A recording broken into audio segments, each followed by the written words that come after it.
How are you all doing? I'm getting used to StreamYard. I have to apologize in advance. I'm not in my typical studio because I'm in Miami. Welcome to Miami.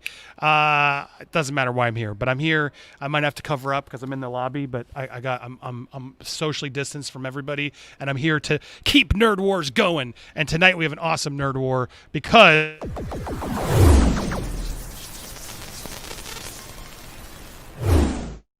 it's a special Nerd Wars because it's Mandalorian Fights. That's right. I got 4 amazing fighters here today. We're keeping the show going here from a hotel lobby in Miami because the fun never stops. Season 2 is wrapped up. Warning, spoilers. We're going to talk all about Season 1 and Season 2. So if you haven't yet watched it, now's your time to deck out. So I'm on StreamYard tonight. Thanks to Lewis, Nuke the Fridge. He gave me access to his StreamYard. Hold on, does this work? You should still be able to see. There it is. You can still donate via Super Chat and through the Cash App on the phone. I will be able to see those. Streamlabs I won't see as today. So if you want to donate, Cash App and Super Chats tonight will get you involved in the show and support it. And we got a different format tonight, but let's introduce our fighters. I'm so excited to be here. Bear with me on the chat because I am controlling 4 things, but I see all you guys. What's up? James, you're in Miami. Hello. You're not following my Twitter because I talked about it. My Instagram. Dude, where are you in Miami, James? I will DM me on Twitter, and I'll tell you, see if there's a way for you to stop by tomorrow. I think I'm going to a spot tomorrow, but hit me up. I'm not going to say it publicly, but hit me up. Awesome. Good to see all you guys in the chat. Welcome for watching. It's annoying to see this, but what's nice is I can show your Super Chats. Yeah, there it is. Thank you, James, for that. We'll go through it at the end of each round. Your support, you could help dictate the round. I'm going to be keeping the clock here on my phone, but let's meet our fighters for tonight's Mandalorian Fights. Our main event is going to be best episode. And what was so fun about this is as I was wrestling with what are we fighting about, because everyone was sort of agreeing that Mandalorian kicks ass, each of these fighters picked a different episode for the best episode. So Chris, let's bring in Chris first. My producer helped me do this. His camera's off. But Chris, thank you for helping me figure this out. This was an undertaking because everybody liked everything. To be fair, this was not as last minute with coming up with this as we usually are. And it still was a task. Yes. But so thank you. I'm excited for this battle royale. We're doing a battle royale. That is right. So here, shall we meet the fighters? Yeah. Ready to bring them in? All right. All right. So I'll hide you back in there as we introduce our fighters. All right. First up, let's bring in he's our reigning champ. You guys know him. He's been here a lot. He's earned the most points on this edition of Nerd Wars. So happy to have Darth Daddy Lunga in the building. What's up, my man? Do my best, Andy. Busy as always. Watching you too. Good. There's dueling stuff going on about this Pedro Pascal thing, apparently. I see two factions forming. Oh, my God. It's insane. We will talk about that on the after show, the Q&A portion. I will get all into my feelings on what Grace Randolph is doing tonight. So many people are asking, but all I will say, Lunga, is thank you for bringing it up. I was right. Fandom Wire and I, we were right. We do have good sources. Eventually, more people will figure that out, but it's just takes time, man. It takes time to build the trust back, so I'm working on it. But thank you for being here. Your best episode is what, Lunga? The Ahsoka episode, The Jedi. The Jedi. All right, you're gonna substitute your name, put the Yes, Jedi sir. in your name there. Next up, so happy to have this guy making his debut on the show. Welcome, Mr. Joshua Gray. What's up, Joshua? Hello there. Good to be here, Andy, and with the rest of the crew. It's a pleasure. I like your space backgrounds morphing into mine. Good choice. Absolutely. Gotta bring the authenticity. Why not bring some space to our adventure today? I love it. You've done some Mortal Kombat tournaments. People may know you on Twitter at Mr. Joshua Gray, all over social, YouTube, etc. So happy to have you here. As we were talking, you chimed in, and I saw you were a Star Wars fan. You were a Mandalorian fan. I said, come on in. You got here. You ready to do this? You excited to be here? I am so pumped. I am riding such a euphoric high after watching that episode, but also excited to discuss and get into the nitty-gritty portions of this because I'm a creative person and I try to learn from the masters, and we saw a master class in Star Wars in that episode. So you're picking the finale. It's called the Rescue. Awesome. So when you get in there, he did all caps. So put all caps, The Rescue. You got it. Josh will be defending The Rescue. Awesome. Stay tuned. Let's meet who else is fighting. I'm so happy to have this man also make his debut here on Nerd Wars. Welcome, that fat samurai guy. What's up, dude? I love your background, too. You got some good toys back there. Oh, Good to see yeah. you, man. Got to represent Nerd Wars. Got to represent the nerddom. How you doing, brother? Thanks for having me. So happy to have you, man. Welcome to the show. I've seen your stuff on YouTube. Really funny stuff. Actually, I can do solo. Right? Yeah, there it is. I've seen your stuff. Very cool stuff. You are a nerd. You know your movies. Happy to have you here. You know your Star Wars. Are you feeling good to be here and to fight this? Feeling good. Feeling loosey-goosey. Good. Loosey-goosey. All right. See how it works out. All right. What is your episode, sir? The Believer. Ooh. Yes. Bill Burr's iconic episode. Yep. So far, we have 3 really good episodes. I don't know what else is going to happen in there, but throw in The Believer on your title there so we see it. And last but not least, you guys know this man. He's been on the channel before, but is making his first Nerd War in this version. So happy to have Danny from Geekdom 101. What is up, my man? Hey, man, so we got 3 rookies and 1 champion? Yeah. That's gonna be awesome. You're like, it's going to be good. That's going to be awesome. Good. Good to see you, sir. How you been? I'm good, man. And if you want to know my episode, it is Chapter 14, The Tragedy, The Return of Boba Fett, kicking... Wait, can I curse? Yeah, okay, I guess. Well, rear end for the first time in decades. So that's my pick.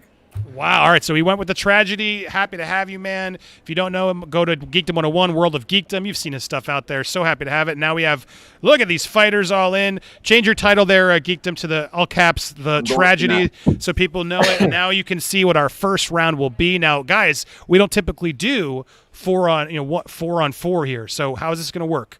I'm glad you asked. This is going to be a 4-on-4 fight.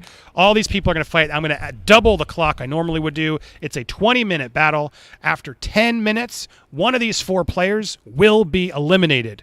That person will then help co-judge with me when there's 5 minutes. When there's 15 minutes. How did I do the math? I have it in my head. I'll figure it out. At a certain point, that person will pause. They'll help me also eliminate another person.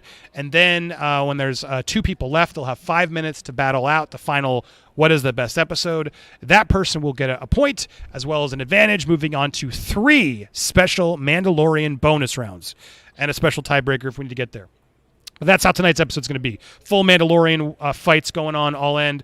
I thought this is actually the best. Let's really make it. Let's define what is the best episode. I'm going to be listening to all your arguments. You guys in the chat, you are as well. So make sure you pay attention. It's about the argument, not about what your favorite is. Remember that, guys. It's not about your favorite. It's about the argument. And so that's how this show's going to work. All right, so we're going to get a poll out there. Chris is going to put it near the end at the end. But let's do this. I'm going to remove myself from this in 1 second. And what I'm going to do is I'll interject myself in as a moderator. I'll pop in and out to help sort of decide. All right. Let's hear from Josh. Let's hear from Danny. So that way there is some kind of. But first, let's go around. We'll start with you, Lunga, and then we'll go down, I guess, clockwise to Danny, and then Mr. That Fat Samurai, and Joshua. Each of you give about 30 to 45 seconds in your opening. So make sure each of you get your opening out, and then we'll sort of free fall it, and then I'll sort of point to when whoever needs to talk. And apologies in advance if I'm a little sputtery here in my hotel lobby. It's more for you guys, so bear with me. I'll repeat myself if need be, but hopefully everything will look crisp and clear and good. Any questions before we begin this? We all understand this is going to work? What when you say opening, just your opening argument? Yeah, just start like an opening argument, 30, 45 seconds-ish, just so you guys each get a piece out.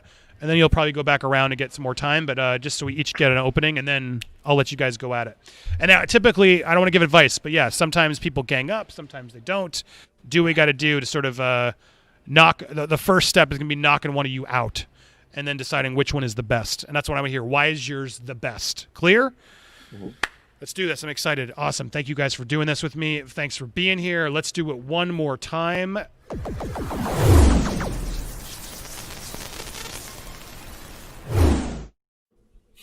Nerd Wars is about to begin. I have 20 seconds set on my clock. I give you the air horn. 20 seconds. 20 seconds. Hold on. I'm going to reset after. Here we go. 20 seconds on the clock. Lunga, go. All right, so my episode I'm going with is The Jedi, guys. Obviously, the one that brought Ahsoka Tano to live action. There cannot be any greater episode than this one here. We can all agree that The Mandalorian is the greatest series to come out of Star Wars since arguably the original trilogy. But this one here, this specific episode here, so much happened in this episode that put forward the plot, showed us what was going on with Ahsoka, tied it in with the prequels and the original trilogy and what she was facing, gave us insight into the child's name and his background, and opened up a whole other series, as well as not even get into the cinematic beauty that was this episode, mixing Western and Kurosawa samurai. All right, moving on. I'm doing The Rescue, ladies and gentlemen. Season 2, Episode 8, Chapter 16. This is why it's the best episode. 4 different reasons. Here's the headlines. 1, every character had a payoff. Every single one in that episode had a payoff. 2, accomplishing such a surprise that everyone on set was so hush-hush. They did such a great job. Similar to the pilot. Such a hush-hush, well-done secret, kept secret when it came to Baby Yoda. The music. One of the most important elements in all of Star Wars. The music transcended into a new era for Star Wars that mixed the old with the new, and it's lasting. I've been humming the tunes and thinking about the themes since the episode dropped. And finally, the rhymes. This episode, in its own self-contained story and also what it was able to accomplish, harken back to OG George Lucas. And this proved, once again, why Dave Filoni is the protege and now should be the master. All right. My pick is The Believer. So we have the Mayfield character played by Bill Burr, who was introduced earlier in the previous season as basically kind of a black and white character, basically kind of a mercenary. He gets sent to prison, and then now he gets picked up. Well, he gets let out for a certain mission. But before we get into it, the reason why this one's my choice is because lightsabers, you've seen them. Bad CGI Luke Skywalker that looks like a PS1 graphics game. You've seen it already. Boba Fett flying around with a jetpack. You've seen it. You've seen it all. But what you have not seen is a different side of the Empire. Something that makes you look at the Empire a little differently. Something new, something fresh. You have not seen that. Not even in the films. We're going with The Believer, baby.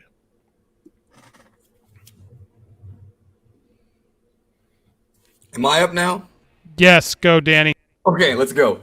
So my choice is the Boba Fett episode known as The Tragedy. Directed by Robert Rodriguez, this episode showed love to prequel fans, canon fans, Legends fans, and even OG trilogy fans. The return of the beloved Boba Fett doing something we haven't seen him do, and that's kick a lot of Stormtrooper ass. He wants his armor back. He got it back. It's Boba Fett, the way everyone always wanted him to be. And on top of that, brother, we got the twist ending where not only was Mando's ship destroyed, but we saw Baby Yoda, Grogu, getting kidnapped by the Empire. The Tragedy had the best action, best aesthetics, best directing of any episode in this season, and it's my pick for that reason.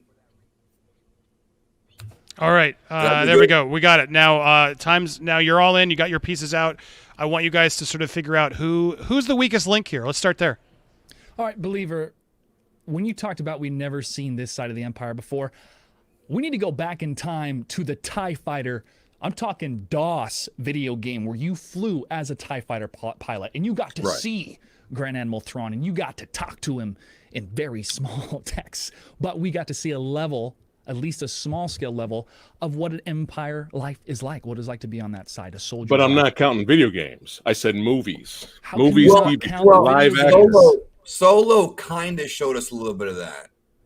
Okay, how so? Well, like early in the film, you see him enlisting in the Empire, and that shows that an average man, even a good guy like Solo, can enlist in the Empire. I mean, don't forget the conversation in Clerks. The truth is that there's people on that damn Death Star that are innocent people. But one thing I will agree with you on is that it did show more of it. But I agree with nothing of it. And first of all, if you're going to bring Solo into this argument and bring that up, as the Star Wars knowledge and lore. First of all, anyone that's a Star Wars fan knew that Han Solo was an Imperial naval officer. We knew that from source books. Well, I'm using before we even got to the prequels. But as far as he's saying we haven't seen the Empire. The episode I'm talking about, the Jedi, we have seen. We saw another side of the Empire that we have not seen except in novelizations and a little bit in Rebels. What we heard about Thrawn being revealed in that episode. You want to talk about different side of the episode? Grand Admiral Thrawn. We're finding out a bunch of stuff when it comes with the Empire on that side right there, and that's just one reason why this episode is better than all of them, especially The Believer. That is the weakest one you picked there, The Believer. Bill Burr was funny. That was about it. That was about it for the episode. You know what I mean? We get to see Mandalorian kill a bunch of people who we realize pretty much were probably good guys, and he doesn't want to do it. And here's the thing. Can we talk about this? He removed his mask. I think that could have actually hurt the finale where he removed his mask. Why do you have to remove the mask? That's one of the best parts. Why did they have to get Bill Burr if he had to scan his face to get in? But the Mandalorian could scan his face, and it worked just fine. They didn't even need Bill Burr. Well, Bill Burr didn't want to go in there because of the. Well, apparently anyone can get into Imperial machines without any problem. Superbly played by Richard Blake. That episode also reminded us of Operation Cinder and the First Order by hinting at it, which reminds us of that terrible, terrible sequel trilogy. So that right there is enough to. I don't know. Man. You brought up Solo. You brought up Solo as a reference, so don't even. Everyone's an example of the Empire being, not so evil, and that's the first example that popped in my head. What is the worst episode out of these four? If we had to pick four, The Believer. Danny. I kind of agree. The Believer is the worst, but they're all good. But The Believer is my choice. Joshua. The Believer. Why? Ooh. Why? Guys keep talking bandwagon. Keep talking about. Oh, okay. Bring it. We've seen this side of the Empire. Bring seen it. this side of the Empire. Yeah. How many times do we have to see these guys blow up and get sniped? Bring it. How often Let's do go we up the get cannon gauntlet. fodder? That was the most leverage of the episode. Was therapy for Bill Burr's character Mayfield. Okay, cool. Good side quest. Let's get straight back to the action. I think it's a little bit more than that. And I think Star Wars themselves, the company, people, the filmmakers, I think they knew there was a little bit more meat to this episode because, believe it or not, this was an homage to an old movie. Paul, you want to talk about homages? Buddy, Yes. buddy, the Jedi's got you beat on homages. I'm just it's saying. got every homage you could think of in it. I'm just saying, though. I'm just saying. But Star Wars has always been known as a Western and samurai, and it was influenced by Akira Kurosawa. We already know that. We've seen that. We know that. The Jedi's robes are like samurai robes. Seen it already. No. However, We haven't seen Bill Burr make Don't forget quips. what Slave One did. Exorcist directed a film, a very suspenseful movie called The Sorcerer. It came out, it got smashed when the original Star Wars film came out back in the day. And the whole plot of that, the main meat of that movie, was a large transport of trucks and vehicles to transport explosives. And Well, that's are we talking about another movie? Or are we talking about The Believer? Because apparently I want to see the other movie you're talking about, but it's not making me want to see The Believer. I'm just saying, if you guys were just throwing that episode away like it was nothing, what I'm saying, there is importance to it. They made an homage. The whole entire episode was an homage. In this bag of episodes, though, What's up? This whole entire series, in this ranking of episodes here, yours is the runt. I'm sorry. Yeah, that's fine. in, To this each whole, his own. in all four of these, all of them reference the video games. They use the video games as canon. That's where the Dark Troopers came from. Yep. So Right. to dismiss Dark the video Forces on games already, PS1. it's like, whoa. So if you want to embrace everything or see the other side, you got to see the other side of the video games as well. Not to mention, if anyone's noticed, season 2, Dave Filoni, most of his references and Favreau they've been drawing have been coming from video games. Dark Forces Because on people- PS1. People at Lucasfilm have been there for quite a long time, and those at Lucasfilm work on not just the films. And Dave Filoni has proven that. He has been working there, creating amazing storylines for a number of different characters that kids have looked up to. I know kids that dress up as Rex for Halloween, and other kids that dress up as Ahsoka. Jango Fett when I was a kid because of the Bounty Hunter video game. The Bounty Hunter video game showcased who Jango Fett really was, that made his death that much more impactful and made you realize, oh, there is something deeper to the other side. So they did a great job showing the other side there. But this side mission with Bill Burr playing cosplay sniper, it just seemed like it was a lot of the same kind of fodder happening in Star Wars once again. So I was on the edge of my seat, especially when he was there, and you get a little backstory about the Imperial officer brilliantly played by Richard Brake. You got that tension building right there, especially when Mando removing his helmet, sitting there next to him. Which destroyed where's the tension fact that he building removed that it you guys for thought was Grogu. That was the tension worst building? thing he could have did in I retrospect. want to know, where's the tension building? Did your jaws jaws? You know what I thought about when I was watching the finale? Oh, he's going to take off his helmet. Oh wait, he's done on this Richard already. Brake. Did your jaws not drop? Time's almost up in this last round. Because you were emotionally involved. Fat Samurai, what is your least favorite episode? I mean, out of these, what do you think is the worst? The tragedy. No, come on, man, get out. Does anyone agree with him? I think the tragedy and the believer Yeah. are almost equal. Yeah. Get out of here, bro. Yeah. Get out of here. Yeah. No, The he's got a return of point. He's got Boba a point. Fett, Dark Troopers kicking ass. Yoda, Baby Yoda gets put in the damn Jedi machine. The Mando ship blows up. We see Slave 1 kicking ass. People have wanted to see that since episode 2. Right. What we saw was the explosion of a Hasbro Indiegogo that's been selling Razor Crests for $350, and now nobody wants because the ship's gone. That's what we saw. And Well, those yeah, Dark but Troopers, it again, was people useful for the complain other about episodes. the CGI. Or how about in the entire wreckage? He happened to find that little ball, just so conveniently, right? Wait a minute, That's great storytelling there. Did you say the Dark Troopers have bad CGI? Because the rescue is being criticized heavily now for having bad CGI, and they were in that episode too. So I mean, if you're going to talk about bad CGI, it's everywhere. But this episode, the tragedy had the beautiful. The ball wasn't CGI; it was real. He found it out of entire wreckage. That's the thing he found was this little tiny ball in this crater. That's believable. That completely didn't suspend my belief at all. Well, I mean, this is Star Wars, bro. I mean, he survived the Starlight Pit. You know what am I going to tell you? I mean, Why don't he just that's huh? Can we mention Fennec Shan cartoonishly pushing a rock down? I thought that was awesome to take out a bunch of and there's a stormtrooper just standing there watching it come at him, and he starts shooting it instead of. Could they? I mean, all right. So for Fat Samurai and Danny, I want to know, out of the rescue and the Jedi, what is the weakest? Damn, that's tough. I'm gonna go with the Jedi. Honestly, yeah, that's my choice. Samurai, the rescue. All right. All right. So you're tying out. What other reason do you have to go against the Jedi other than I'm beating you? Me? Yes. Well, you're not beating me. You just talk very fast. So the reason as to why I'm picking the Jedi, nothing personal against you. It's because the rescue, I think, had more action. Because we're comparing two episodes. Rescue had more action. Rescue had his question. He says, which one was the worst of the two? You said, was mine better or worse than the Jedi or than the rescue? Yeah, and I'm telling you why the rescue's better. Go ahead. You can't be worse without the other one being better, right? And I mentioned that. I mentioned the big reveal at the end, all that stuff. The Jedi. What pissed me off about the Jedi is that Dave Filoni has such a hard on for Ahsoka Tano, bro. It's like he wants it's like his fantasy. You've been watching John Campea, apparently. Okay. Listen.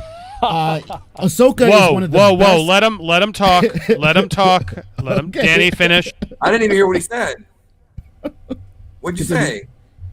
It doesn't matter. Yeah, you can finish what you're going to say, Danny.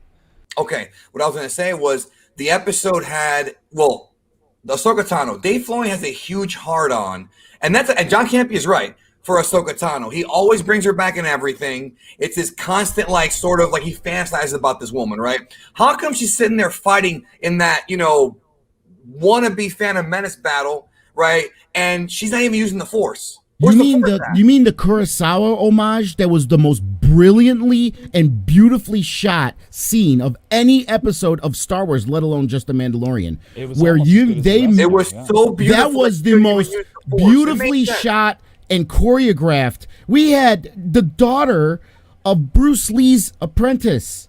Are you kidding me? Who should have got her fingers cut off? Are you serious? No. You had Diana Lee Inosanto playing Elsbeth. Who could have? Terrible choreography. That was the best choreography ever. And let's not forget we had Michael Biehn outside. Michael Biehn was outside doing a Western showdown with Mando. We had these two cinematic things that are intricately combined, shown in two separate areas. It was the most beautiful shot thing ever. Yes, however, ruined by the stupid standoff between Michael Biehn and the Mandalorian. There's no suspense building. Have you not watched? Hold on. News memo based on Bill Burr sitting there about to bust a cap and the guy that killed a whole bunch of innocent people. There's no suspense building between Michael Biehn and a guy who's got all of the armor on. What is Michael Biehn going to shoot? Okay, newsflash. So take that scene out. That's all. You know what the Mandalorian is based off of, right? Spaghetti westerns, correct? You know this. I mean, if anyone who's watched shows knows the spaghetti westerns. And if you watch spaghetti westerns, that was legit how it goes down during a showdown. Their fingers were itching at the triggers. But he has armor. All you had to hear was, knock the glasses off. some tumbleweeds. That's all you had to hear. Listen, I know it's nerve wracking. It's nerve wracking. I get it. It's okay. You'll be fine. Anyway, if Ahsoka is so good, how come she hasn't mastered the throw the lightsaber technique? She has two lightsabers. She could have taken down one of the greatest stunt performers of all time. Why? Because there are different forms in lightsaber battle. There are different forms. She's the dual wielder. Dual wielders don't always throw, and they use in combination of defense and offensive. Yeah, that's why she fights the way she does. Now, here's the thing.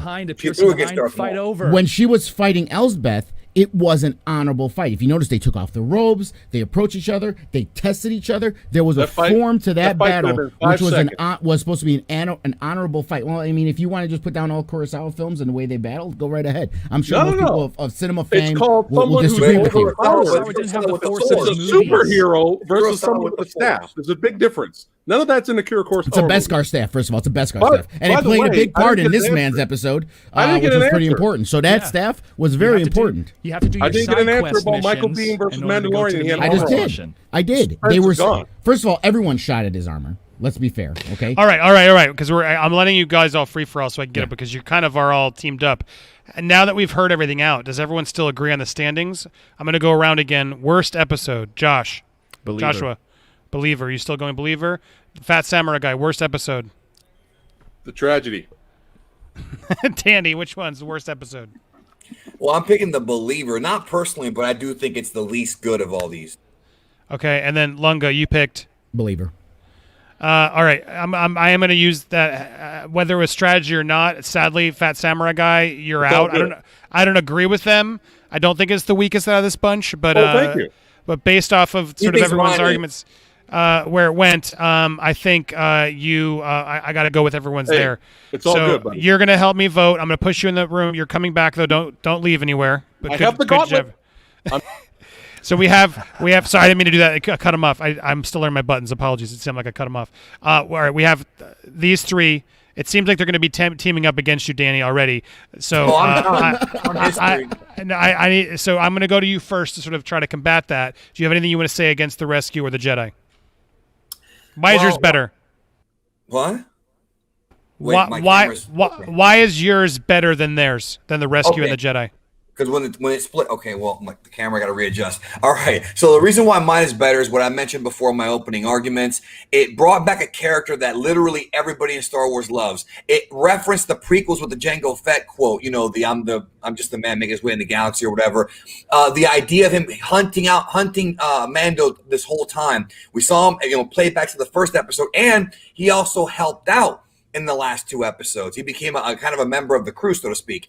It was a lot of fun. That's the bottom line. It was a fun episode. A long fight with the stormtroopers that I enjoyed very much. And to me, I just had a great time watching it. It's just a great episode. I watched it twice. Tamora Morrison always back getting a payday. It paid off the Ahsoka Tano, her mission or whatever to Mando.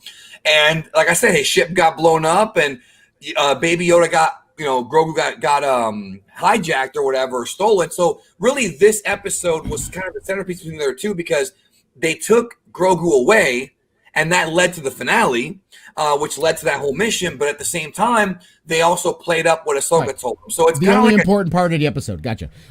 They set it up. But yeah, I mean, Boba Fett again. It was just a show off. It was fan service. Remember me? And the fan service. We saw Boba Fett fight some stuff. Okay, cool. We got Fennec Shand. Ahsoka wasn't fan service. Cartoonishly, no, she was an intricate part of the story and it set up a whole nother series. Excuse me. She brought in Thrawn now into the mainstream, and we're going to have Thrawn, a series involving involving Thrawn, most likely in her Ahsoka series. I don't see, Mayfield getting his own Dave series. Filoni right here. But here's the thing. You could say that about the phone all you want, but the reason why you're getting the episodes you're getting is because of his lore knowledge and his lore love. Right. And is why you're getting these episodes. So if you don't And like his Ahsoka dick love. licking, then don't like The Mandalorian, because everything you're getting is because of him. How come It's just Mando, Ahsoka, bro. in the tragedy, how come Mando didn't remember to get his jetpack again? He could have got that jetpack and got the kid pretty quickly. So it seemed like we had a scatterbrained Mando in the middle of this fight. But I don't see how Mando could have taken his jetpack and gone up through the atmosphere and freaking, he's still a humanoid character, right? Can we mention how he kept going back to that rock 3 times? It took him about 10 minutes of the episode of him trying to get to Baby Yoda. The Dark on top of the Troopers Seeing Stone. were able to fly into space because they're not really humans. Mando couldn't have made it up there. Well, they weren't in space. That was the upper atmosphere. Yeah. Well, They were still in the I don't atmosphere. think, I don't think They he were would've still been they were still in the didn't have atmosphere. a They were still in suit the either. atmosphere. And think we Boba wrapped followed him up, and then he curved away. But we had 10 minutes of Mando trying to get into that circle. We only needed it once. We didn't need it 3 times. It was just a time killer. We had cartoonish, even worse cartoonish stormtroopers than we could think of, getting rolled over by rocks. It was Austin Powers. He was watching this rock roll at him, and he's just All right, and all he right, just all gets right. rolled over. Times I've added more time, but the only problem I have, Danny, is your argument. It's like you mentioned the fan favorite character and all stuff, which I feel like both the other 2 episodes have, and so They do. yeah, it's hard to figure out why that's there, and sadly because they've teamed up against you, I'm going to take their figured that, piece. yeah. But it is, even though I didn't like that episode, I still was hearing you out. You did a good argument, but I do think you're arguing just from you like Boba Fett. And I think it was also had a lot of action. I mentioned the good directing and everything. I mentioned Rodriguez, something and I'm glad just off the show for a second. I'm glad Robert Rodriguez is coming back to do the Boba Fett series. That was too. news today, so that's exciting. But regardless, it looks like you're going to help me judge now this round. So I'm putting you in the waiting room. I'm going to bring you right back. Listen, because we have to decide if it's the rescue or the Jedi, and I'm going to have both Fat Samurai and Danny come back in to help make this decision. But I want to come to you 2 now, hitting the other one out. Why is yours better than the other? Let's start with you, Lunga, and then we'll go to you, Joshua, and then we'll do votes. Sure. I'm gonna read myself. Mine actually, the Jedi actually set up many, many, many important, tied up some loose threads, added some new mysteries, and advanced forward, not just in this series, but into other series that are coming. It also tied in the emotional impact of the end of Clone Wars, and what we saw in Rebels and her fighting Darth Vader. And it tied in, she did not want to train Grogu, she being Ahsoka, because she felt the same evil and the same hatred and fear in Grogu that she felt in Anakin, and she didn't want to be responsible for that again. We got, not to get, like I said, the amazing cinematography that we got in this movie, in this episode, combining Kurosawa Samurai and the spaghetti westerns to just give you a spectacular scene. The tension was on point throughout the entire episode. In the rescue, we got Luke Skywalker, which everybody wanted to see. We got Luke Skywalker, and that's everyone started screaming, "Oh, Luke Skywalker!" And literally did not add to the story at all, except that's where Grogu goes. It does not advance the plot anymore. It's not going to be part of the next season. It was just an excitement value, and it was just a member berry, and it didn't really add anything other than that reaction. We also have Bo-Katan not accepting the Darksaber when she took it willingly from Sabine Wren. There's just a lot of things that didn't jive in this, while in the rescue, as far as in the Jedi, everything was just on point, word for word, everything we learned. She took the Darksaber from Sabine and it didn't work, which is why the story is so important around that blade and why every single character's story in the rescue had a massive payoff. Casca Reeves, a side character, had a toe-to-toe battle against Boba Fett. We saw actual leadership come from Bo-Katan. We didn't see a whole lot of action from her, but when she gave that briefing, I'd follow her in a battle. Cara Dune had great moments. We had the headshot at the beginning, which was payback from Alderaan, and also a blaster repeater gag later on. And if you want to talk about expanding the Imperial side, we had an Imperial pilot say millions of people died on those bases, talking about the 2 Death Stars, and the galaxy cheered. Ooh, there's some depth for you. Moving on to Din Djarin, what a payoff for him. Of course, the helmet moment that I'm sure you love as well. But Grogu had seen some serious stuff for many years, but he is finally in the hands of the most important and the most validated and the best decision for who should train him. What an accomplishment. Mark Hamill was on set, and the build-up for that entire moment with the X-Wing, the green lightsaber, the black glove, the juxtaposition of Din Djarin having such a tough time with one dark trooper and how high the stakes were, how much fun Moff Gideon had with his darksaber. He broke 7 blades on set during the fight, and you could see him unleash that type of anger from an actor's point of view, but also as the character. The truth was there on that set, and every single episode built up to this moment, and the music showcased that. Ludwig Göransson does such a great job. The ominous choir, the mounting action, the dubstep droids. You think, wait, this isn't a Star Wars theme, but it builds into the Star Wars theme when Luke reveals himself. And finally, this is the major point why this is the best episode, is because it follows the pattern that George Lucas has created ever since the beginning and tried to replicate with the prequels, and that's how it rhymes. If there's one other character that knows what it's like to see his father's face for the first time, it's Luke Skywalker, when he saw his father's face, when he was Darth Vader, and then he became Anakin again when he took off his helmet, and then he died. So Luke got to witness Grogu seeing a father figure, Din Djarin, remove his helmet and show his face. It rhymes. It rhymed from The Last Jedi, and it continues to rhyme when people who know what they're doing, like Jon Favreau and Dave Filoni, bring back and heal the entire saga. It was in a hole, and they brought it out, and they did it as a masterclass. All right, I want each of you 20 more seconds. Take all the Star Wars out of it. Take all the fan service out of it. I don't want to hear, oh, it's Ahsoka, oh, it's Luke. Why is it a good 45 minutes of television? If I'm a non-Star Wars fan, would this episode be the one I'd watch? Is this the best? I'm just curious from that sake of that argument. Lunga, back to you. Non-Star Wars fan, as far as the Jedi goes, you don't have to be a Star Wars fan to like this episode. Just like I said, the beauty of the filming that was done, and there was not a wasted minute in the entire episode. Every minute paced towards that conclusive end and just led you along this entire tension buildup the entire time. With The Rescue, we didn't. We had so many minutes of watching robots march back and forth. We had a lot of wasted time. We had anime-like monologue from the villain, which was really disappointing for Giancarlo Esposito. He's a much better actor for them to reduce him to this anime-style villain, narrating the plot, if you will, of what's happening. But in the Jedi, there was none of that. There was no wasted minutes. The dialogue was dialogue that was needed and on point. We got to see from the angles that they did and the beauty that was just a beautiful show. And you know exactly, it was a show in itself, just this little episode. Okay, you have a fighter trying to find out some information, another person that joins forces, they defeat them, and then they win at the end. The Rescue, you'd have to know the entire season, the entire episode series of what's going on to understand that. In the Jedi, you didn't have to. You could just watch that and just appreciate the beauty of it. The Jedi rests so much on nostalgia for the movie Tombstone.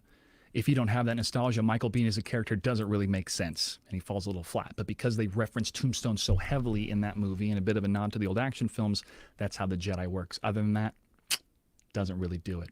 The Rescue, as a self-contained story, if you change all the names, is one of the most high-stakes type of story you could tell. We are storming the castle because they have kidnapped a child.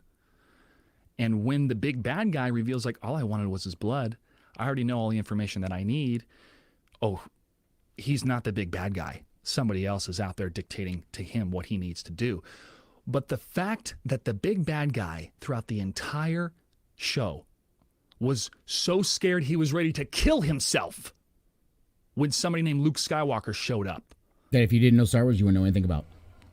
He makes no sense in a self-contained story. The people on the ship didn't know who that was either. And all it was this robed figure, this mysterious figure. Giancarlo and then he decided to destroy the major obstacle that none of them could overcome. They had an obstacle. They were dead in the water. And here came this savior figure that was able to help them. As a savior figure that you have no background for. Totally in a self-contained story, you have to know Star Wars lore. You have to watch the season to understand that. All you have to understand Filoni is the hero's made journey. The Jedi as its own mini movie. It had a beginning and an end, just like some of those shorts, those samurai shorts, and you understood it perfectly. That to me makes more thematic sense. It's hard to ignore. You're saying it's a storming the castle. It's hard to ignore the cartoonishly villainous that he was narrating what was going on. It's hard to ignore. Cartoonish how? Filling up. Cartoonish how? So what there's a bunch of dark troopers outside that are about to destroy you, and when they come in, there is certain death. There was an anime villain narration going on there. All right. So time. I got hard enough. I got a lot of that. Bravo. So now I brought in Danny and the Fat Samurai to help me decide who in this round based on the arguments. Fat Samurai, what are you based on? Can you guys hear me now? What are your thoughts based on what you heard? Yeah. Again, not your opinion, the arguments. I will go to you first. Right. They both, knocked it out of the park. They both are two badasses. But I'm gonna go with the Jedi. And what got me in the argument is, if you do take all the Star Wars lore out of it, everyone, casuals, people who don't know like the lore, and they just want to watch storytelling. And anyone can sit down and watch good storytelling, whether it could be a Western or it could be a samurai. You don't have to be connected. The Clint Eastwood classic movies, he's the man with no name. But it's the story that drives the people to want to watch. And if you do take Star Wars lore out of it, then we have a badass, protagonist basically taking on all odds to free people. And that always works. That never gets old. That's it. Andy's just getting used to StreamYard. He'll be back. He'll be back in.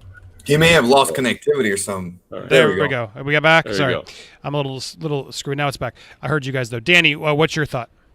I actually am going to go. First of all, like I said, they both had great arguments. Yeah. I am going to go with the rescue, and I'll tell you why.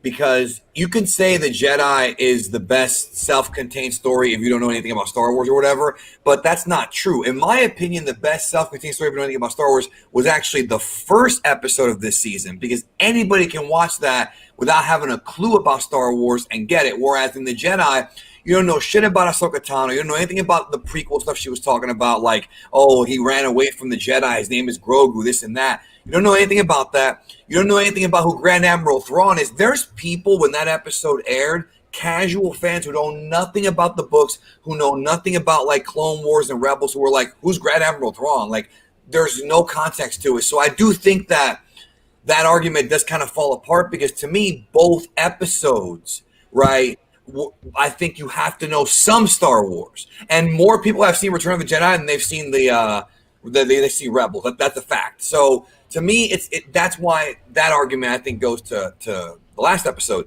But overall, the arguments were great. It's tough to pick who had a better argument, because you both have different styles. Y'all are different kind of debaters. So I don't know, man. I mean, and just so we're clear, everyone can vote based off the straw poll right there. I want to see what you guys think as well. You mean us or the people? The people. Anybody can. You can too, but people watching. Oh, I vote for myself every time, buddy. So I can't click. Chris, can you send that? That's Chris. Chris, can you send that in the private chat so I can click on it? I can't click on it on my laptop. All right. This one's tough. It's tough because you both did great arguments, honestly. However, I do think, it was weird because I was trying to see, like, they're both great Star Wars episodes, right? They are, but how do they hold up without Star Wars? And so that's why I wanted to ask that question at the end of who was relying more on it, Star Wars, because you can look at this as well. It's the best episode because as a Star Wars fan, this is happening. They're there. That character's there. But that's I feel true. Like they both have that element, right? They both, whoever, Luke or Ahsoka, who's better, I wanted to sort of strip that away of like, all right, well, if we're really getting to what's the best episode, I wanted to hear what you guys thought. And I do feel like in that argument, I have to agree with the poll. And here is the poll. Hold on. Do I have it here? Is it working? I didn't get to vote yet. Hurry up. Go vote because... I'm trying, but the link is it showing? There it is. Wow. The Jedi is winning the poll as well. And it's by just barely 59%, 61%. There it goes. It's going back up 61% to 39%. The Jedi is winning over the rescue. And so I got, based off of the audience as along with the ratio here, I got to sadly give this first point to Lunga. Jedi is going to win this one. Now it's not over. It's not over, Joshua. It's not over. We are now. Thrawn. They showed Luke, but go ahead. It's not over, Joshua. You still have a shot here. Okay, so now we're going into our bonus round. Okay, we're gonna have mini fights here to get through a lot of the other ones that we wanted to talk about. Right. Hold on. How do I? Here we go. Great debate. Booyah. Sus. Yay. He's playing on my icons. Thank you, Marcos. All right, now, Joshua and Lunga, now you're going to go into uncharted territory here on Nerd Wars. Bear with me as I'm trying to click my buttons. Can you hear me okay? Yes. Okay. Hide that. Hide that. Why isn't that hiding that? How do I remove a chat? Everybody, It's still there. Joshua and Lunga and Fat, change your names back. Yep. Please. How do I remove? Yeah, I changed my There we go. name Okay. right when I got in here. All right, we're back in here. So now you have your names back in. All right, cool. All right, so round 1 is going to be up. And Lunga, since you won, you get to pick first. Okay? Which the best round 2 is going to be season 1 versus season 2, which is the superior season. Season 2. All right, so Josh, you have to go season 1. Okay. I'm going to let you go second since he picked first. You'll be picking in round 2. You still have a shot to win. There's 3 more questions here to earn the points. Lunga, I'm going to remove Danny and Samurai and Chris. You guys will help me judge those, so pay attention to the argument. We're going to start with you, Lunga. This one's going to be a 3-minute round, so try to do this quickly so we can get through these fast. 3-minute round total or 3 minutes each? Total. Total, okay. So 10 seconds. Ready? Go. All right, so season 2 was just way better than season 1 for right off the bat. The easiest simple reason is they've all learned. They've all learned and they've gotten better at it once we get to season 2. So get that right off the bat there. They got better when they got to season 2. Other than that, we had just way more plot progression. We had way more character development. Joshua, The Mandalorian. Why is season 1 better? Season 1 is better because, one, they had to do all the heavy lifting, but once they did, they established characters that changed the culture and the conversation around Star Wars. The hardest thing to do for J.J. Abrams back in 2015 was to lift Star Wars past the prequels, and unfortunately, the sequel trilogy fell flat on its face. So if you could imagine the sheer daunting task to go, hey, we're going to do this, we're going to do it my way, said Jon Favreau and Dave Filoni, and they did it in such a way that now people are talking about Baby Yoda and the Mandalorian and seeing all sorts of these different characters that are new to Star Wars, yet recognize and respect the history of Star Wars. And to be able to accomplish that in one season, at the same time launching a streaming service, one of the toughest tasks in all of Hollywood, and they did it amazingly. Lunga, response. I mean, you got to start somewhere, right? I understand that part there, but that doesn't make it a better season. What it does is it just shows us that they've grown and gotten better at it, and that's why season 2 was just far and above much better. Not to mention, I would say there could be at least 3 to 4 episodes that I said were really weak in season 1. In season 2, honestly, if I have to be completely honest, there's only 1 episode that was weak, and everything else, there was no filler episodes. Everything else from episode 3 on up was beauteous. Well, the filler episodes you mentioned, people will say filler. I say it's another step in the journey, especially if you grew up playing video games in the world of Star Wars and Knights of the Old Republic. The ultimate thing about season 1 was to establish the connection between Baby Yoda and Mandalorian, but also how much of a larger world this world was for the Mandalorian. The bounty hunter world, the guild world, establishing in an already established universe that was more grandiose when it came to Coruscant and the large planets and the Skywalker story. They were able to capture our imaginations within the world of Star Wars that other people attempted to do with Solo, with Rogue One, and they were able to capitalize on fan service, but not generate something new that still felt right to what was happening in the past. Season 2 suffered from too much of repetition. Okay, we got to get Grogu to the Jedi. We got to get Grogu to a Jedi. We got to get Grogu to a Jedi. Where season 1 was, we have to survive and then figure out what's going to happen next. And the growth was way bigger for the characters in season 1, especially because of the armor and the use of armor and watching us grow with those characters as well. I gotta say, Lunga got me with bringing you guys back in. Fat Samurai and Danny, you're back in.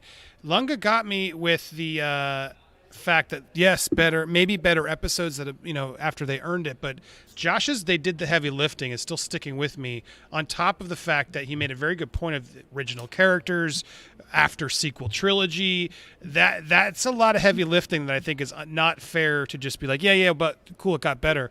I'm leaning towards Josh. Danny and Fat Samurai, do you have any disagreements? I was just gonna add to that. The heavy lifting was really because I agree. Look, I'm gonna say this: season 2 did have better episodes. Season 2 was a better season overall, but the argument is tremendous It's a better because season. well, no, what I was going to say was with season 1 because they literally, in a way, may have saved Star Wars because people were trashing off Star Wars after sequel trilogy so badly, and this show with Grogu, Baby Yoda, literally flipped it to where now, if season 1 had been a failure, there'd be no season 2, right? Season 1 was successful, and I feel like it just flipped everything because now everybody's so hyped up for the future seasons and all these new movies and TV shows. So I think the heavy lifting is even more than we're even realizing right now, if I'm being real with you. But like I said, I agree season 2 did have better episodes. So it's really tough. But this thing flipped Star Wars, if you ask me, this whole show, season 1 and 2. In terms of Josh's argument, I just liked what he said. Kind of was a better argument in my opinion. Yeah, I got to go. So, Josh, you're back up. It's 1-1. We're back All in the right. fight. All right, so bringing you bad guys back in a second. Hold on as I do this. We're going now to round 2. Here we go. Now, Josh, you get to pick first since Lunga picked first on that round. Should Luke have been recast instead of the CGI portrayal we got of him? What would you like to pick? I select that no, he should not have been recast. I select the CGI.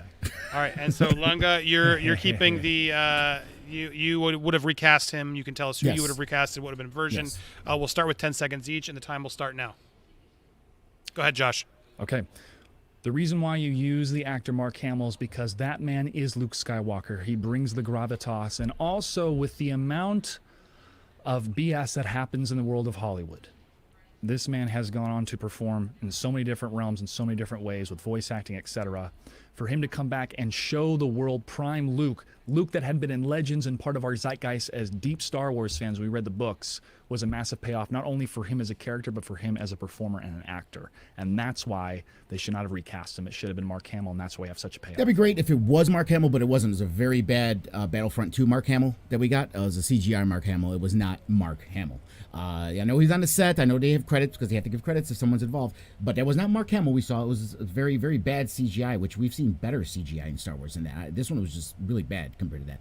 The reason why you recast is because here's the thing. If people want to see more Luke Skywalker, okay, they're not going to want to watch this badly CGI'd Luke Skywalker going forward. Everyone wants more Luke Skywalker. I'm telling you right now, people want to see this, and he needs to be recast. When you have a younger one, you just need to recast. That's what happens when we move on in time, and you're never going to be able to have. Mark Hamill can't do it. He can't play a younger Luke Skywalker.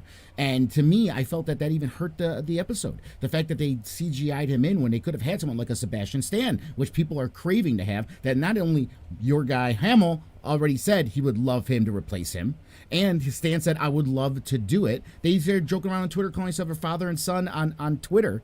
They were related. They're both into it. Hamill endorses it 100% that he could take over.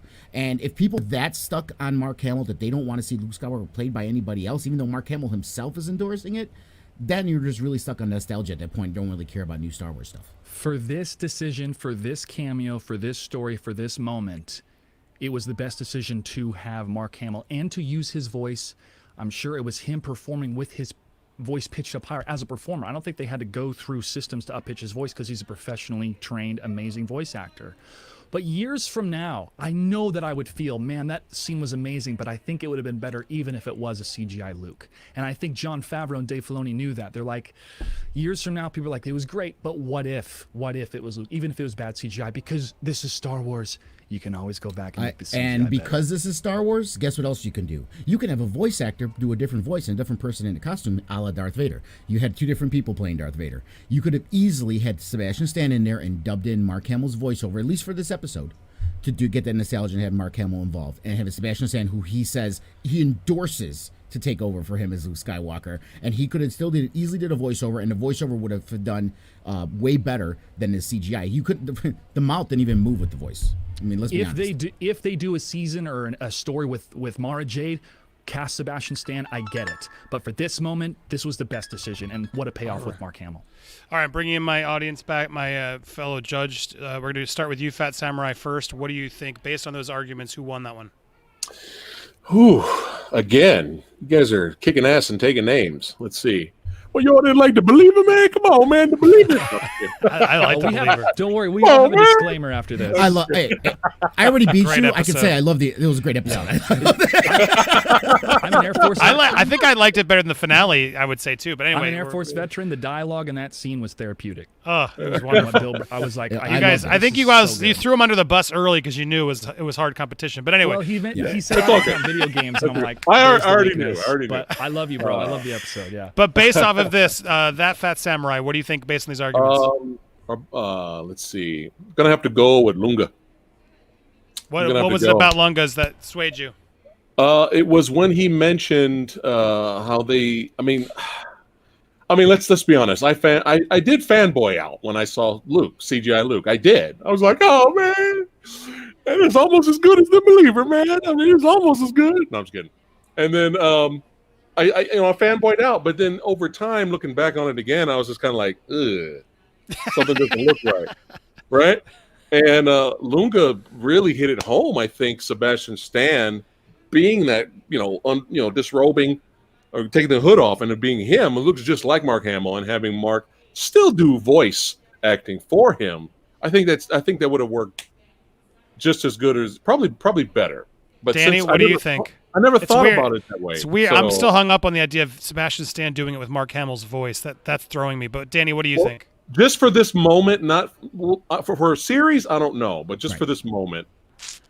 Right. No, and that was kind of it. Is I kind of agree with, like, Lunga's a great debater. I kind of agree with what Josh said, though, just as far as agreeing with him in the sense that if for future episodes or future shows, if they do like a solo, which they might actually do a solo Luke show, Sebastian would be fine. But for this moment, I feel like they felt that they owed it to the fans to give them the authentic, genuine article. That's, you know what I mean? So if we're talking about should Luke be recast in the future, fine. But for this one episode, I think it was one of those, like, they probably thought about this. You know, they debated about this. And they're like, how are we going to do this? And I think they came to this conclusion because they felt the technology was there and they wanted to actually use Mark. And they also, Mark himself was doing so much complaining about The Last Jedi. Maybe somebody at Disney said, you know what? Let's throw him a bone. Let's give him the real Luke. The line that Luke says, talent without training is nothing. Where he states Sebastian's not a trained actor? No, he's calling out the sequels. Yeah. Well, yeah. Well, I can't. You didn't get that in time, but I'm leaning where Danny's going. I think yes, it was very close, Lunga, but I think just the respect in this one instance, it does lean me there. I've won every poll, right? Did you? It does lean me there. Yeah. We are it's 2-2, right? Or it's 1-1 right now. So this is the next one. 1-1. So yeah, I gotta go with Joshua's argument that. So it's 2-1. You have to get this one, Lunga, to prompt the tiebreaker. The next one is. Wait, so you decide the winner? Or it's the poll. What didn't you? What did you pick? Didn't you pick Josh, Danny? Well, I did, but you and me are the 2 out of 3. I use the poll to help it, and it's to speed through. I'm sorry. I thought the poll people decide. If the poll does it, then we're tied, and it makes it even more complicated. So it's the popular vote against Electoral College. Best out of 3, yeah, exactly. That's what it is, right? Lunga won the popular vote. Hey, I'm a professional judge. I don't know if you remember that. Electoral. All right, round 4. Best side character. Now, this can't be Baby Yoda, and it can't be Mando. Obviously, they're main characters. Between you two, who is the best side character? It can be anybody else who was in at least like a episode, maybe 2, but supporting character on this show. Who was the best side character? I'm going to both say I'm going to count to 3, and you both can say at the same time. If you pick the same person, whoever said it first. Are you ready? 1, 2, 3. Mayfield. Cara Dune. Oh, great. 2 different people. All right. So I heard Mayfield first. Lunga, you're up. Why is that's Bill Burr's character. Why is Mayfield the best supporting side character? If he's not from Star Wars, first of all, he slammed Star Wars. And they said, that's exactly why we need you here, is because you slammed it. And he brought a freshness to it. And not only did he bring a freshness to it, he had his humor, but it wasn't like overbearing, his humor in it. And on top of that episode, we talked a lot of crap about that episode in the first round, but his acting in that was spectacular. I love Gina Carano. I have her picture popping up on my stream all the time. I love Gina Carano, but she needs a lot of work on her acting still. She still needs a lot of work on her acting. She's very stiff. The character could be kind of cool, but she's not selling me on it as the best supporting character, the side character. I Joshua, all right, go. We'll come back to you. Loyalty. You know, as the character within the narrative of the story, you have somebody who answers the call when Mando comes, and she answers the call when the New Republic comes. You know how hard it is to start a new government. So when these Rangers are trying to be selected, I see somebody who didn't want to be involved in this type of way of life, now is coming back to this way of life because of the inspiration of Mando, the child, the village that they helped, and seeing her develop into a character where, yeah, her acting is not the strongest tool that she brings to the tool belt, but her physicality, her fighting skills, and also the way that everybody on the set feels like, hey, this is a respected member of our team outside of what type of debacles you want to say on Twitter. We're here to put on a great show, and we're here to support each other.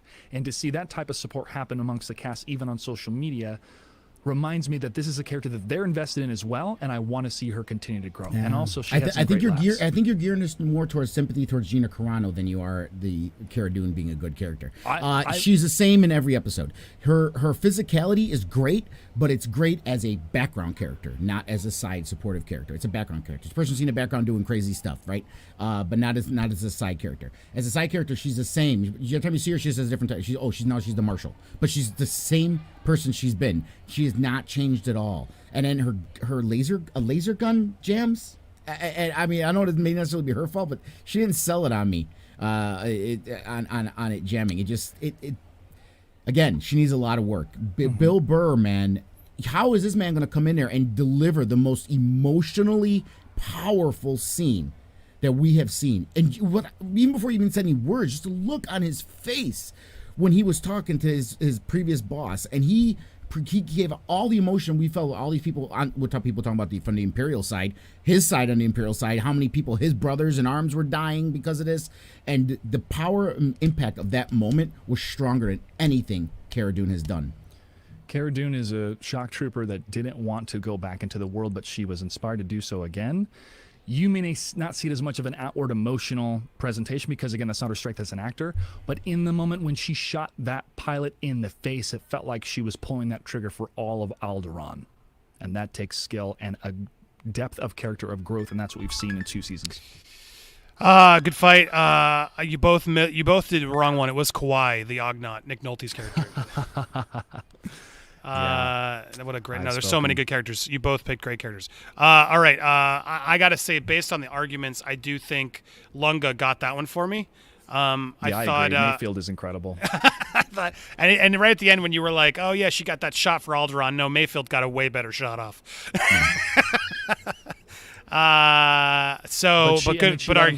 But she let Mayfield go. She did. She did. So, Danny, do you have a thought on that one, or do you agree? Because he's going to be in Rangers of the New Republic. That's why.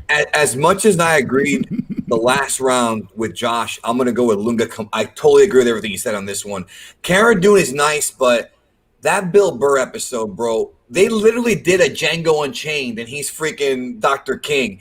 They went in there, and that was so unexpected. They're having that conversation. Boom, boom.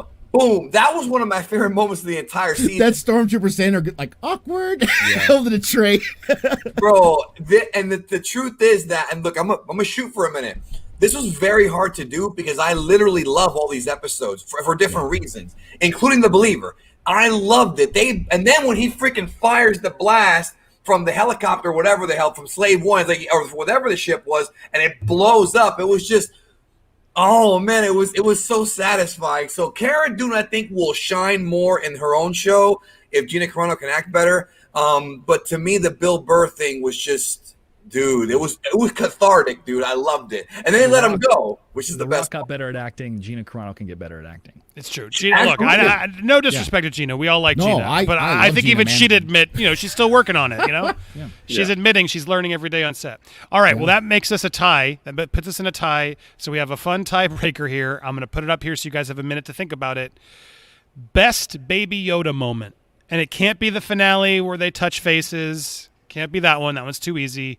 Best Baby Yoda moment through the whole both seasons. This is for all the marbles. What is the best Baby Yoda moment? When he turned his head? Oh, I mean, we can throw some ideas, but hold on. So you guys hold on before Dude, they say I only can pick one. We all one. We all pick one. No, just them. You're gonna have. They're still. This is for their there's final. so many. But you can think of yours too. After this is over, we'll all talk more. But Yeah, I've got one. I've got okay, one. save it. But Joshua, Joshua's got one. Lunga, you got yours. No, I'm still thinking. There's All so right. many, dude. I'm gonna count to 3, and then you guys are gonna say them. If he says his and you don't say yours, then you're gonna have to figure one out. 3, 2, 1. The eggs. Response to his name from Mando. Ooh, 2 good. Those are good ones. Good. I was thinking You the picked. T. You picked a better one. I didn't hear yours, No. Lingo. What did you say? The eggs. The eggs. No, It was- don't give it. I didn't hear that. Come on, I didn't hear that, Lunga. Well, I'm not gonna. No, everyone else heard it there. I'm not gonna play No, that. don't give in yet. The round hasn't started. I want to hear a fight. You still have No, a chance here. I never give in. Are you kidding me? Here we No. go. So we got 3 minutes on the clock. Best Baby Yoda moment. We have Joshua picked hearing Grogu, and Lunga picked eating the eggs. Here we go. 3 minutes on the clock. Go, Joshua. This child has been seeing throughout the galaxy so much suffering, so much death, far removed from the Jedi Council 50 years ago, a little bit less. Okay. Nobody knows who he is. He's just a number to the Empire until through the Force, Ahsoka Tano is able to communicate to him and feel the suffering and understand that she doesn't want what happened to Anakin, where him being ripped away from his parents, happened to this child as well. And so when she tells the Mandalorian his name is Grogu, and when we as an audience feel like, what? I don't know how I feel about that name, or we're all trying to process it, and so is Mando, and he said it out loud, and when he said it out loud, you could almost feel this sense of relaxation and calm and comfort wash upon Grogu as he looked up to his father figure Mando. And then he said it again, and then he goes, Batu, the communication, the physicality, using a puppet was beautiful. It was a great. I mean, yeah, it was a great moment. It was a great moment, and we had plenty of great Baby Yoda moments, Grogu moments, if you will. But to me, the one with the eggs is much more. I'll tell you why. Because it shows multiple facets. It shows his childlike behavior. It also shows how dark he can be, because he's done it multiple times, and it ties into what Ahsoka was saying about how there's fear in him, there's a struggle in him, which ties into the moment you're talking about. The reason why he's so scared to leave him, Mando, is because he loves him, and that could cause a problem with him learning to be a Jedi because of his attachments. So if anything, the eggs even highlights yours, and yours wouldn't have the impact if it wasn't for the fact that he was doing the stuff what he was doing with the eggs in that whole episode with him eating it. Not only was it hilarious, but it also make us say, "Oh my God, it's Darth Baby Yo-Yo." It was just it was hilarious. It was poignant, and it also showed a lot of facets to him that we didn't see. Kids eat eggs. Kids are hungry, so they're gonna eat stuff. Right? Raw eggs? They're just gonna grab raw eggs? Yeah, I didn't feel he's been eating raw frogs. What's the difference between eggs? It's only a time difference, right? Look at the frog lady. He's like, oh, this is a mature frog. I can probably eat this. His instincts were taking over. But that's why you have an adult and a parent to help, understand how the galaxy works. It was a nice moment, sure, but the sheer therapeutic connection amidst all the strife that he had seen as a young child. Hell, he probably had to escape during the time that Anakin Skywalker was killing all the younglings. Maybe he got stashed into R2-D2, and that's how he was able to get out of there. But that moment where a child hears its name out loud from somebody that he trusts and loves, he's 50 years old. He's 50 years old. Get over it. He's 50 years old. He's 50 years old. He's the child. He's 50. Okay. I honestly believe he's playing a Yoda, where Yoda pretended to be old. He's pretending to be little, and I don't even think he's actually that little. I think he's a devious little mf'er, and that's why he was doing stuff with the eggs. Why it's so hilarious that what was going on with the eggs, because it shows that he has a dark streak in him, and it'll continue on other stuff. It ties into everything, stealing the cookies from the kid, force choking Cara Dune. I mean, he's a homicidal maniac, and that just adds every day you're gonna some die. hilarity It's your to last it. meal. Enjoy it. Eggs, macaroons. Look, I you. think Josh gave a great opening, but I really liked Lunga's follow up. He did bring up an interesting follow up of the fact that it does sort of, you don't get that moment with him with saying Grogu if you don't have the moments like the eggs, and the eggs really is that sort of hilarious kid like but dark. It is a dark, crazy moment. Fat Samurai, I'll go to you first. Based on those arguments, what did you pick? Both great again. At the beginning, it was Josh. At the beginning, it was Josh. I liked because that would have been my pick. But then Lunga, man, he killed it second half. I was like, yeah, you know what? He is kind of 50-something years old. And it was just kind of like, yeah, all right, that's a good argument. Time is relative. Let's when put you're the poll bigger up, number. Chris, for this last one. Chris, if we don't have it already, for a quick tiebreaker poll, because this is for all the marbles. I want to make sure the audience gets to vote. Danny, so you're giving Lunga the point there? Okay. Yeah. Danny, where do you stand on this? No, I mean, honestly, it's neither one for me. For me, it was when they threw the can or whatever. That was my favorite. But yeah, I mean, I think, it's tough because Lunga made a slightly better argument, I would say. But the moment that Josh picked was much more heartwarming, even though he was 50 years old. That's true. And that's the best argument that was made in this whole thing. So I think, like I said, debate-wise, I think Lunga won the debate. But I think that, personally, I probably think that the name moment was probably a little bit more powerful, if that makes sense. All right, I'm gonna. So did I. I said he picked a better one. All right, good. Divided, Let's let the poll. Here's the poll. I'm not voting on this one because I'm gonna see what the audience says based off of the audience poll here. Guys, it's still very early in the poll, so go check it out again. Let's see how the votes come in because I do want to incorporate our audience into this show. Oh, hold on, sorry. Share screen. Here it comes. As we're getting in these votes, they are coming. Boom. Oh, wrong one. it's close. It's going back and Hold forth. on. Yeah, everybody's popping in now. More people are voting on this last one. Boom. A wrong one. Stop share. Sorry. Share the. Here we go. Share. It's this one, I hope. No. Go away. I don't want that one. I got it. I think I got it up.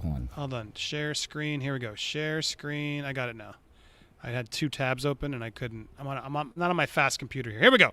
Lunga. It's inching. Ooh. We need a few more votes. 11-8. That's not close enough for me. Even though it looked, it's 11 votes for Lunga, 8 votes for Josh. 9 is up now. Now, This is better than the election. Man. Neck and neck. It is neck and neck. All right, I'm going to give it 30 seconds, and I will come back and check the poll. Cool. And then we will dim. I mean, so come now's on. your chance to go Guys, vote. while you're voting, you got to remember who here is making their own Mandalorian helmet. Okay, just remember that. Oh, cheap. when you're voting. Cheap way to do it. When you're voting, okay. Who here is only just a couple steps ahead compared to the rest of us? Yeah, okay. Well, see, here's where to show my cards. Who's here the reigning champion? Okay. To show my cards, Lunga did have it. I think Joshua picked the better Joshua's scene. winning Yeah, now. he did. Joshua, Joshua's winning now. I'm serious. I'm going to check it No, in he 10 is. seconds. Yeah, he's up. He's up. by Joshua one, picked the 14, best 13. scene, but What Lunga a did make a comeback. strong argument. But like I said, I'm going to give this one to the audience poll. Time. You're gonna give it to the audience poll, the one audience poll I'm gonna lose. Oh my God, he's listening to him. And no matter what I do, Lunga hates me. This is the only one you've lost. And wow, yeah, the poll has swapped over to Josh. I gave the time, I gave it to the audience, and he's up by 3. I gotta call it. Joshua All wins. votes matter. Did we get all the votes? I think we need to go check. Go check the all the game. votes. Are you gonna win Okay. Lunga wants to win. Was there mail-in votes? Bravo. Mail-in, bro. Joshua comes in and unseats the champ. Oh my goodness. Well, he's Hold on, not, you're not, now I gotta say it because Matthew said it. He said if You're Lunga not- says stop the vote, I'll die. Stop the vote! well, It's a pleasure, Lunga's man. This is our great. Lunga's our leader, but not the champ yet. Soon, I'm hoping in January we'll finally have our all winners coming back to finally decide who gets the champ belt. So that'll be the official champ. You'll get to hold the paper belt in the meanwhile. But Joshua, you won. You won this Mandalorian Fights. Bravo. You get to do the first plug as the winner. Where can people find you? What do you want to mention to the audience here that are watching? Everybody can find me on all the social media networks, channels, Mr. Joshua Gray. I'm live on YouTube sporadically throughout the week. I always do a vlog on Mondays, and I do a report typically on Fridays reviewing one of my favorite episodes of the week. It was The Mandalorian. We'll find a different show. So catch me live streaming. Support the channel, Mr. Joshua Gray. Thank you. Good work, man. Welcome to the show. Come back anytime, man. That was a lot of fun. Glad we got you in there. Lunga, though, you are so close as our leader still. Yes. No, it was, where can people find you? It was a good loss. I don't mind losing that way. Congratulations, Joshua. You did a great job. Great Council, guys. If you don't know, right, obviously, you have a Great Council. We're there every Tuesday through Friday with the midday mashup, and then we do D&D on Tuesday evenings and some other fun stuff there. So, Great Council on YouTube. Give us a follow over there. Bravo. And then Mr. Danny over at Geekdom 101 and World of Geekdom. Welcome back. I got to get you back on this. You're always fun. Always so fun to have you. Anything you want to say? As far as plugging goes, yeah, Geekdom 101 is my main channel, but I don't really talk Star Wars on there. It's mostly Dragon Ball content. I have like over 2,000 videos on just that franchise alone. And then World of Geekdom, my second channel, that's where I ramble about whatever. It's not really, the videos aren't really edited or anything like that. I just ramble about whatever's on my mind, whether it be Mandalorian reviews or movie reviews or just stories in the news or whatever, to real life stuff and stuff I've dealt with, like actual trauma in life and issues and, advice and just kind of my experiences. So it really is a big hodgepodge of content on there on World of Geekdom. So that's where you can find me at, those two channels. Love it. Thank you for being here. Always good to have you. And then last but not least, we have That Fat Samurai Guy. You'll be back too. I know it. You were fantastic. Where can people find you, sir? At That Fat Samurai Guy. It's the same everywhere, my brother. Facebook, Instagram, YouTubing, New Boot Goofing, Electric Boogaloo, all that good stuff. Don't forget to check out the Movie Dojo series, martial arts films, action extravaganza, movie reviews, live streams, discussions, live Q&A, and don't forget to also check out our brand new series, Is It Really That Bad? Where we take a look at where we take a look at films that either failed financially or were panned critically, and we ask the question, is it really that bad? So check that out. Brand new series. That sounds fun. I'd love to join. I'd love to join one of that. Yeah. You guys are welcome, man. You guys are welcome. Invite me. Let me know when you get that going. I'd love to join. Oh, yeah. I got a lot of picks for you, man. Let's do it. I'm ready. Let's do it.